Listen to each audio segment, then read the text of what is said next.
My name is Greg Hickey and I flip houses. So what makes me so different from everybody else? Two things. Where I flip and my crew. I live in Boston, Massachusetts, and like most cities, the price of real estate has gotten out of control. So I've decided to hit the flipping road. I've travelled across America finding great houses to flip. I have a crew of one. I do 90% of the work on my own. I have a tight budget of $20,000 and a 4-week timeline. All of my houses have one thing in common. They all come out flipping brilliant.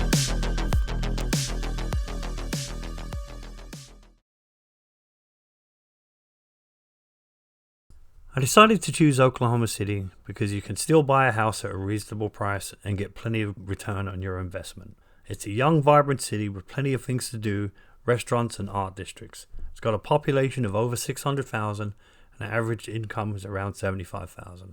And let's face it, the people are just nice.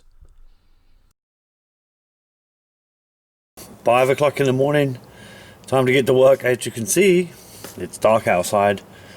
Early bird catches the worm, so off to the store to get some supplies and then get this thing going.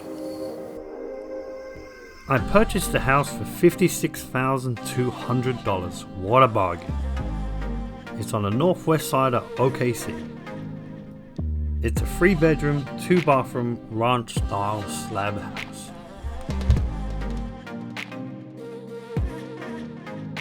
Comps in the area run from about $95,000 to $125,000, so there's definitely room for some profit.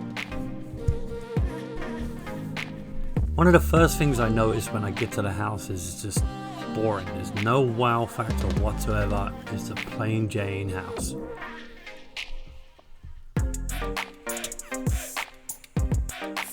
It's got a nice fireplace, just again, no wow factor, boring. Kitchen is tucked in the back of the house. Definitely needs a lot of help and that wall has got to come down. Bedrooms are actually a decent size for the area.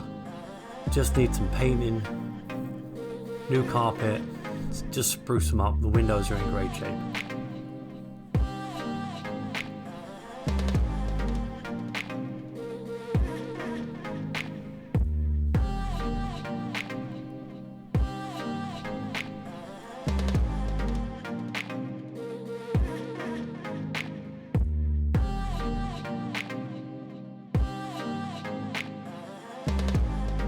The master bathroom has got no plumbing, it just needs a lot of help. The second bathroom, everything's got to go.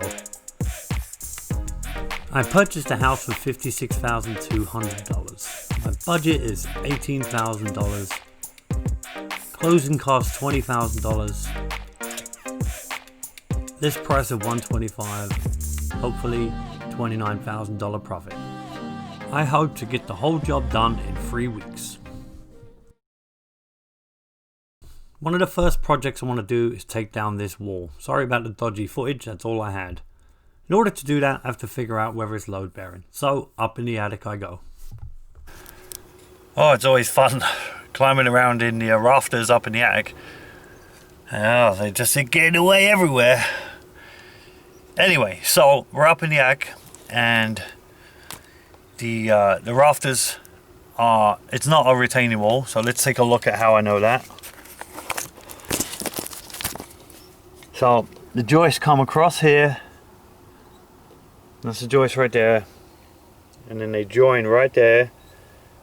Okay. And then that's the supporting wall right there, which runs that way. Okay. And our wall is somewhere around there. So it means we're in good shape.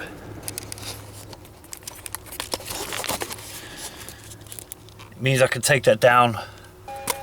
Ooh, blind myself. Means I can take that down with no problem and the house won't fall down. Now that I know this wall is non-load bearing, I can take it down.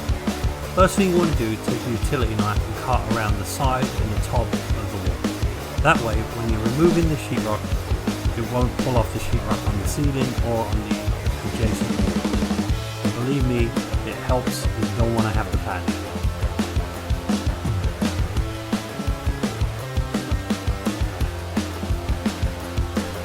Next I have to take the cabinets down. Now normally I would just smash the cabinets out and be done with it, but because of the way these are made, it's a little more difficult. I have to take them down piece by piece. But that's okay, it's better to be safe than sorry.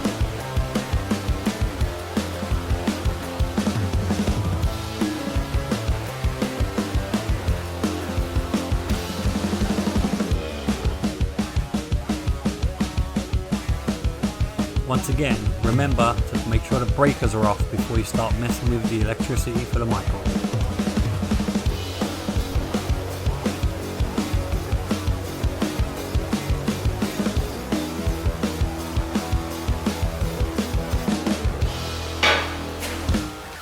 That's a big bug. Creepy crawlies are different over here.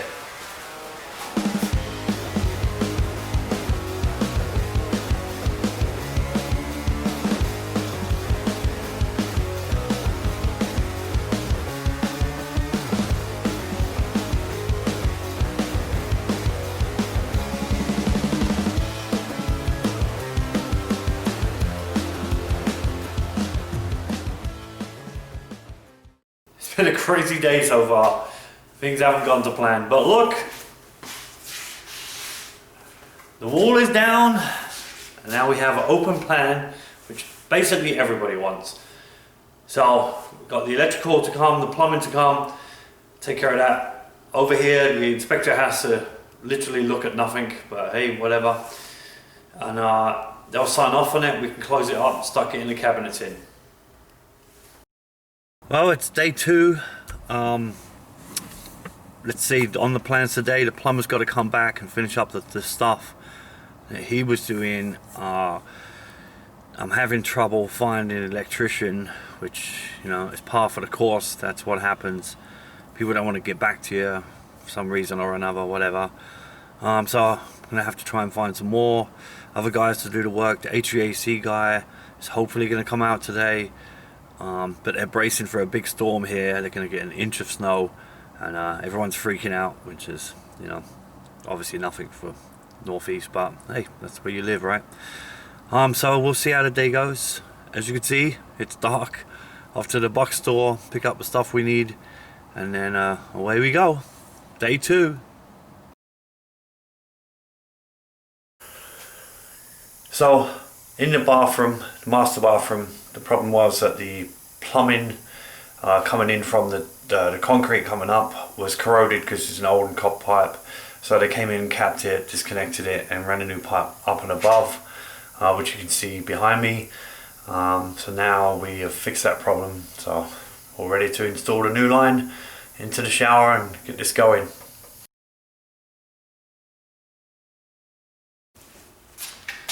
Okay, so the next project I'm going to tackle is this fireplace wall. Doesn't look like a whole lot of anything right now. When you walk in, there's not a wow factor to it whatsoever. It's very bland. It is a fireplace and it's gas, so that's always good. But it needs a wow factor. So I'm going to build some nice columns on the sides, a mantle across, and then bring them all the way up. Cut a hole here, put a plug in, and a cable jack so people can hang their TV and you can sit over here, and you know, that will be a focal point. As soon as you walk in, there's that wow factor, followed up by the open plan in the kitchen. Wow, wow, wow. That's what you want when you walk into a place. So, first thing you want to do is mark everything out with a pencil and see what it's going to look like. First thing I'm going to do is sketch it out, get my ideas out of my head onto a piece of paper. Next, I'm going to line it out on the wall to actually see what it would look like. Now it's time to have some fun and use some tools. Remember, safety glasses, and be careful, the table saw is one of the most dangerous tools on the job.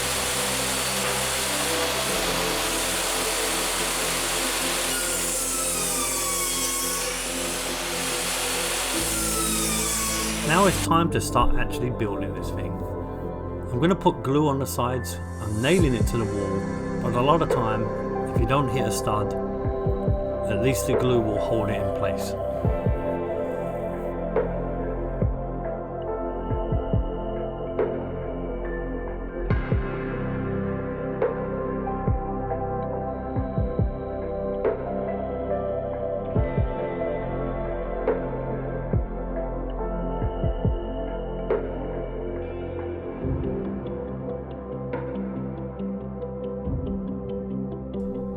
First box is nearly done. It's really starting to come together.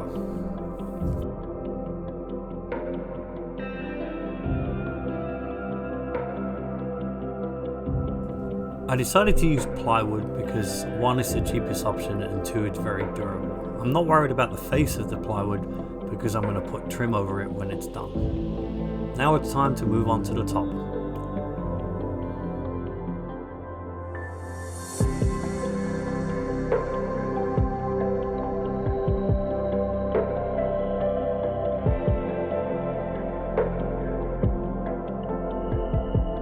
A good idea when you're doing something like this is to dry fit stuff, which means you cut it, put it in place, make sure it works before you nail it in place.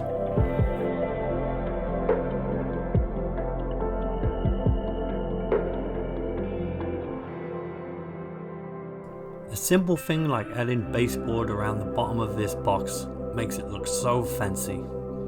I added trim around the face, filled all the holes. It's really looking good. Bit of crown molding at the top. I'm gonna drop in the middle piece later on, but this is really looking great. Well, I'm so happy the way it came out, and just remember, it only cost me $100.